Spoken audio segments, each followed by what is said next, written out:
Hey everyone, welcome to another deep dive. This time, we're going to tackle English speaking skills. Okay. We got a really cool guide from one of you listeners. Yeah. All about, practical advice, and I thought we'd take a look. Yeah, it looks great. It looks awesome. It's really comprehensive. Yeah, it's really comprehensive. It starts with mindset. Yeah, that seems to be a good place to start. It does. And then daily habits. Uh-huh. And then it moves into exercises and resources. Cool. So let's just dive right in. Okay. The mindset matters section. Yeah. I think this is so interesting because, it really narrows in on the fear of making mistakes. Yeah. Which I think A lot of people experience that. so many people experience. Especially when... And it can really hold you back. Yeah. Yeah, it can be paralyzing. It can be paralyzing. Right. Like you don't even want to open your mouth. Exactly. Because you're so afraid. Yeah, you're so worried about saying the wrong thing or, making a fool of yourself. Yeah. Which really... Especially, I think, when you're, when your new environment. or you're surrounded by... If you're surrounded by native speakers. Native speakers, right? Yeah. That can be... It can be really intimidating. Yeah.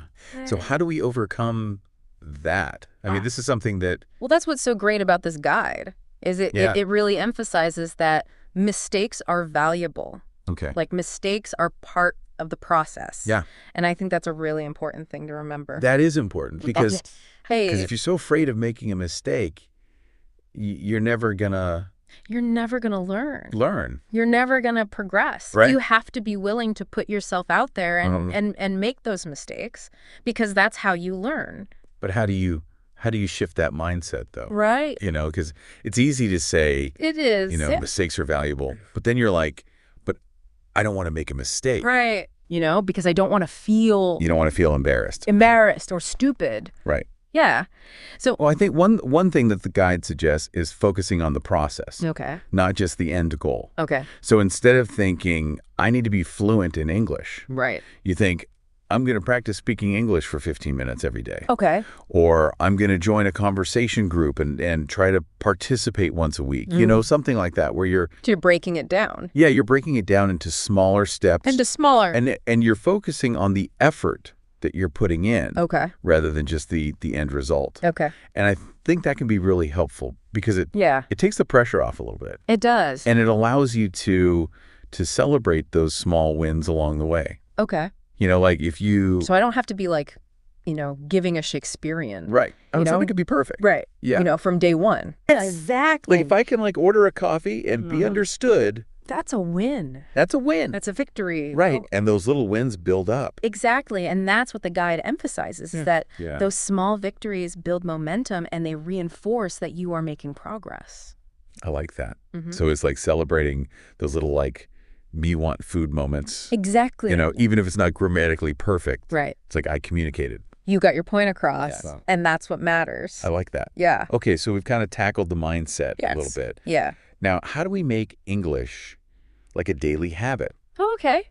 Because the guy talks about thinking in English. Yeah. And that sounds kind of intense, It does. especially if you're just starting out. Especially. Like, how do you even wrap your head around that? Right. Yeah. I'm thinking in my native language. It can be challenging because, our brains are wired to translate from our native language. Right. But the more you immerse yourself in English, Okay. the less you'll rely on that translation step. Okay. So your brain will start to form direct connections between thoughts and words in English. Got it. Yeah. So it's like you're building a bridge, right? Yeah, you're building a mental bridge directly to English. To English. Yeah. And bypassing Bypassing the translation toll booth. the translation toll booth.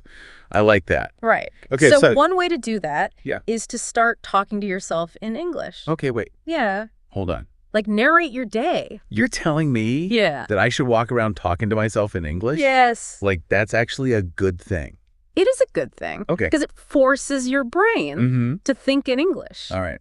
I'm willing to try it. Yeah.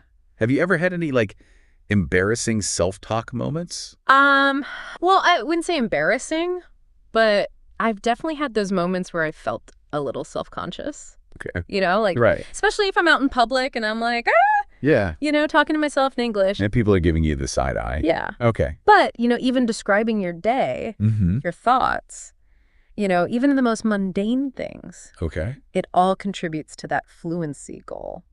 I like it. Yeah. So talk to yourself, that's like level 1. Yeah. And then you level up Right. to actually speaking with other humans. Exactly. Which can be terrifying. Which can be very terrifying. But the guide has some suggestions for that, right? It does, yeah. Check. It really emphasizes the speaking with others aspect. Okay. Because ultimately, that's how you're going to become fluent. Right. You can talk to yourself all you want, but if you're not actually having conversations with other people, Right.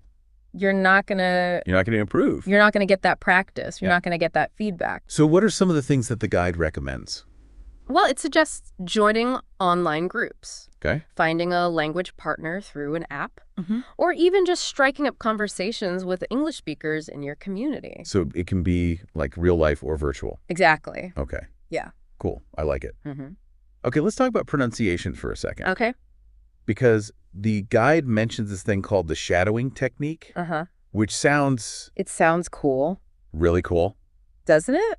but I don't really know what it is. Okay, well, it's actually quite simple. Okay. You choose a short audio clip, Okay. like a scene from your favorite TV show or a movie, and you basically become an actor. Oh, okay. You listen to a sentence, Yeah. pause it, and then you try to mimic the speaker's pronunciation and intonation. Oh, so you're like Yeah, you're mimicking like how they say it. exactly. Oh, that's kind of cool. Yeah, it's a really effective technique. So I could like channel my inner, Meryl Streep or Tom Hanks or somebody. you could choose a scene from your favorite movie. Yeah. And just try to sound exactly like the actor. Okay. And that will help you with your pronunciation and your intonation. All right, I'm feeling inspired. Okay. Should we try a quick demo? Laughs lightly. Are you game? Sure. Why not? Okay, let's go with a classic. Okay. How about the phrase, "How you doing?" from Friends. Okay. Ready? Okay. How you doing? How you doing? See, that's really good. Thanks. You nailed it. I try. Okay, so see, it's not so intimidating, right? No, not at all. It's really not. It's fun. And it's kind of fun. Yeah. Yeah. Exactly. Okay, so let's talk about vocabulary now. Okay. Because, you can have a ton of words, Right.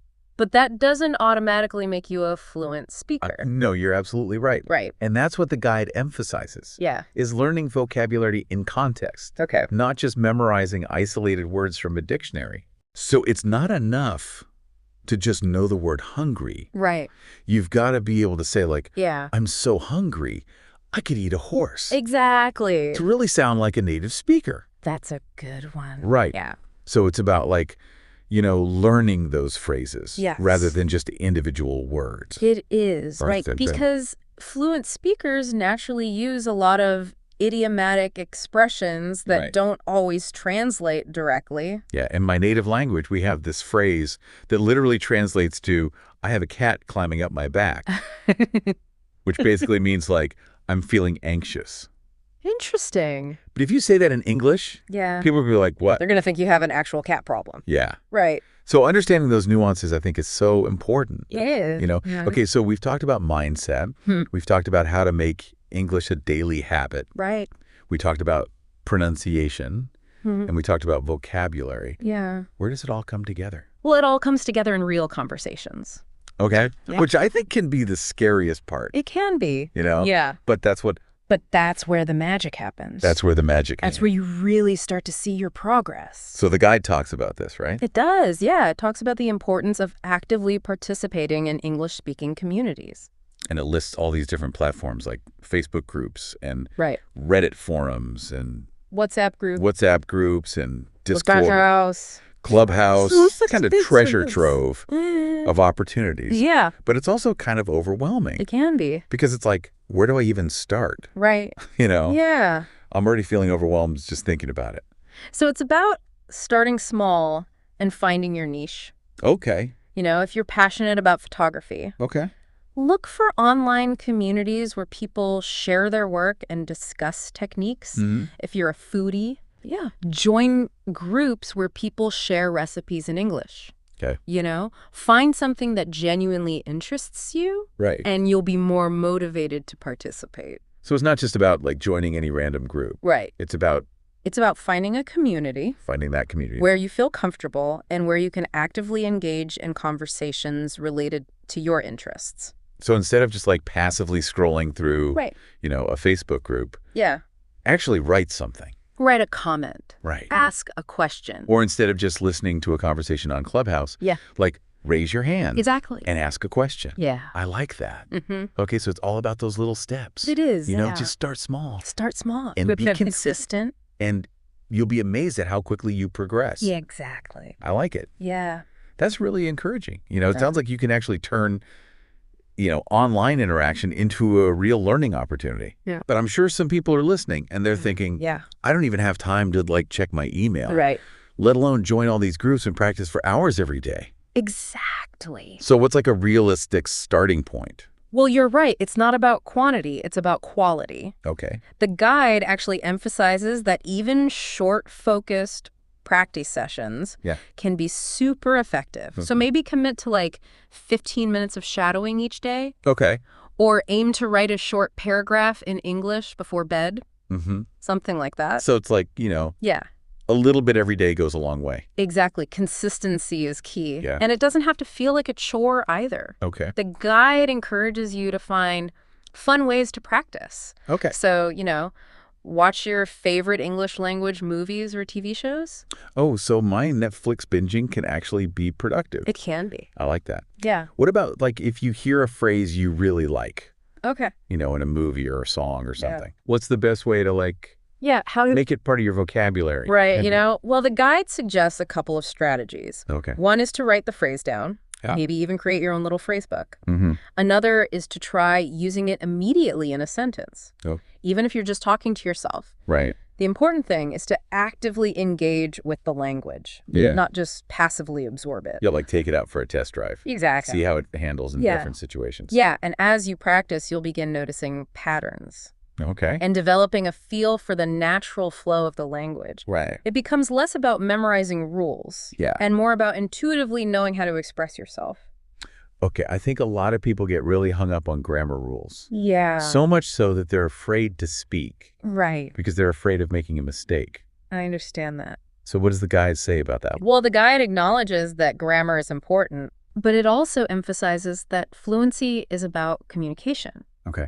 It's about being able to express yourself clearly and confidently, even if every sentence isn't grammatically perfect. So it's more important to get your message across Yes. than to sound like a textbook. Exactly. Oh. Even native English speakers make grammar mistakes sometimes. Oh, thank goodness. So it's not about being perfect. It's about being understood. That's a relief. Yeah. So I don't have to have every single grammar rule memorized before I can start speaking. Not at all. Okay, good. In fact, the guide encourages you to start speaking as soon as you can. Mm-hmm. The more you practice, Yeah. the more you'll internalize those grammar rules naturally through experience. So it's kind of like jump in and start swimming. Exactly. You'll figure it out as you go. That's a great analogy. Okay. Yeah. You'll be amazed at how quickly you progress when you're not held back by the fear of making mistakes. That's awesome.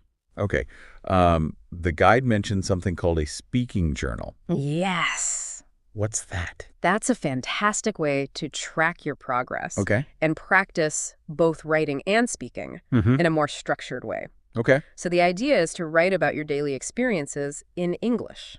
So it's like a diary It's like a diary, but in English. in English. Okay. And the guide suggests reading your entries aloud, Oh, okay. which helps you identify any areas where you might be struggling Okay. with pronunciation or grammar. Gotcha. And it also helps you get more comfortable with the sound of your own voice Yeah. speaking English. That's great. I like it. Yeah, it's like having your own personal English coach, Yeah. but in journal form. Okay, cool. And speaking of effective techniques, Yeah. the guide also talks about the importance of setting goals Yes. and tracking your progress. I love goal setting, Yeah, but with language learning, it can feel so overwhelming it can be. because it's like, okay, I want to be fluent, Right. but that's like that's a huge goal. Yeah. So where do I even start? Right. Well, the guide emphasizes setting SMART goals. Okay. So goals that are specific, measurable, achievable, relevant, and time-bound. So instead of saying I want to be fluent, Right. I should say something like, Yeah, you could say something like, I'm going to practice speaking for 15 minutes every day for the next month. exactly. Uh, Or, I'm going to join an online conversation group and participate in at least one discussion per week. Right, something more. Yeah, something more specific. Concrete. Concrete and actionable. Yeah. And it makes it easier to track your progress. That's true. The guide even suggests recording yourself speaking regularly. Oh, wow. So you can literally hear your improvement over time. I like that. Yeah, it can be really motivating. It's like you're listening to the evolution exactly of your English speaking skills. Mm-hmm. Okay, so as we're kind of going along and making progress, yeah, are there like common mistakes oh, definitely, that we should be aware of? Yeah, and the guide actually dedicates a whole section to this. Oh, good. Identifying and correcting common errors. Yeah. One that comes up a lot is directly translating from your native language. Yes. Which often leads to awkward or unnatural phrasing. I do that all the time. Yeah, it's a very common habit. It's like I'm constructing a sentence in my head. Right? And then I'm trying to like force it into English grammar. Exactly. Yeah. And it doesn't always work. It doesn't. So the guide encourages us to try to think in English as much as possible. So instead of translating. Yeah. Try to form the thought directly in English. But that's so hard. It can be tricky at first. Especially the beginning. But it gets easier with practice. So how do you make that switch? Well, one way is to start with simple sentences. Okay. And gradually build up to more complex ones. Okay. You can also try to surround yourself with as much English as possible. Okay. Listen to English music and podcasts. Mm-hmm.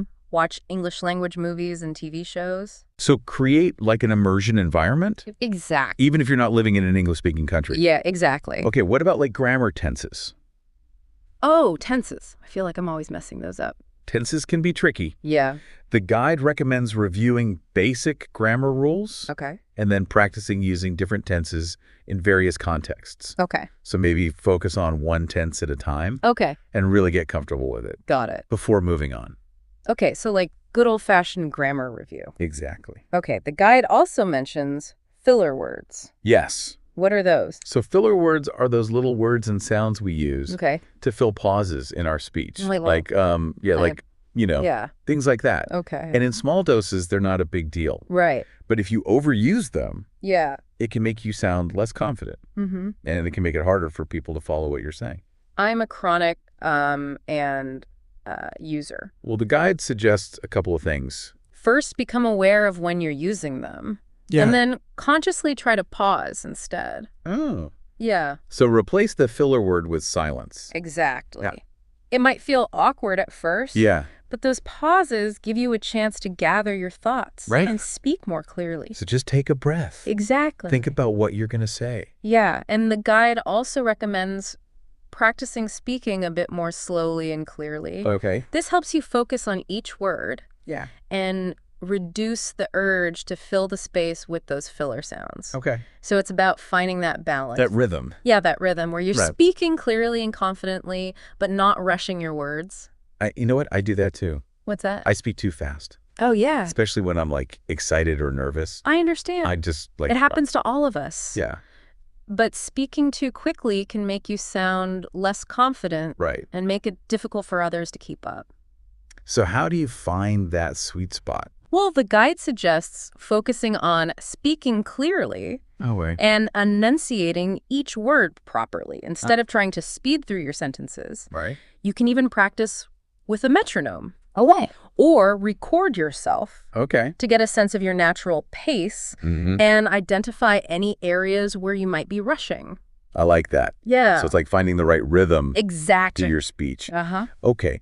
This guide is so comprehensive. It is. We've covered mindset, habits, techniques, resources, common mistakes. Yeah.